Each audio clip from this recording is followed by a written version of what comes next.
ఒక వ్యక్తి భయంతో గమనించాడు. 104 రోజుల క్రితం అతని మానవులు అజ్ఞాతవశాత్తు మంగళగ్రహంపై విడిచి వెళ్లిపోయారు.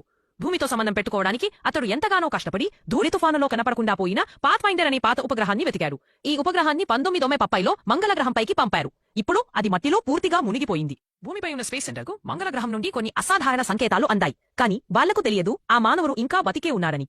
స్పేస్ సెంటర్ ఉద్యోగులు కెమెరాలను అతడి వైపు తిప్పారు. భూమి మరియు మంగళ మధ్య 65 మిలియన్ కిలోమీటర్ల దూరం ఉంది కాబట్టి సంకేతాల రాకపోకలకు 30 నిమిషాలకు పైగా సమయం పడుతుంది.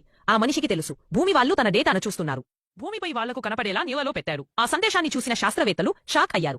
100 రోజుల తర్వాత కూడా అతడు బతికే ఉన్నాడు. అందువల్ల భూమి మంగళ మధ్య సంబంధం మొదలైంది. అంతరిక్ష కేంద్రం మొత్తం ఈ తరువాత అతడికి చెడు వార్త అందింది. అతడు మంగళపై మరో 4 సంవత్సరాలు ఉండాల్సి ఉంటుంది. అప్పటి వరకు రాకెట్ మళ్లీ మంగళకు వెళ్లదు. కాబట్టి స్పేస్ సెంటర్ అతడి కోసం సరుకులను పంపించేందుకు నిర్ణయం తీసుకుంది.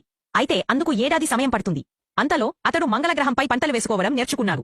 కొంత తిండికి ఆధారంగా జీవించగలిగాడు.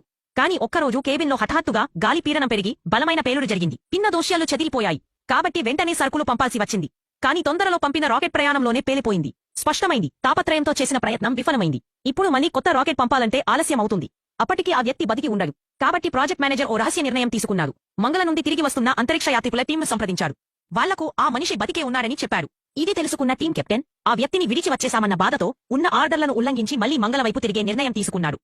కాని ఇది తమ ప్రాణాలకు ప్రమాదం కలిగించే పని. శాస్త్రవేత్తలు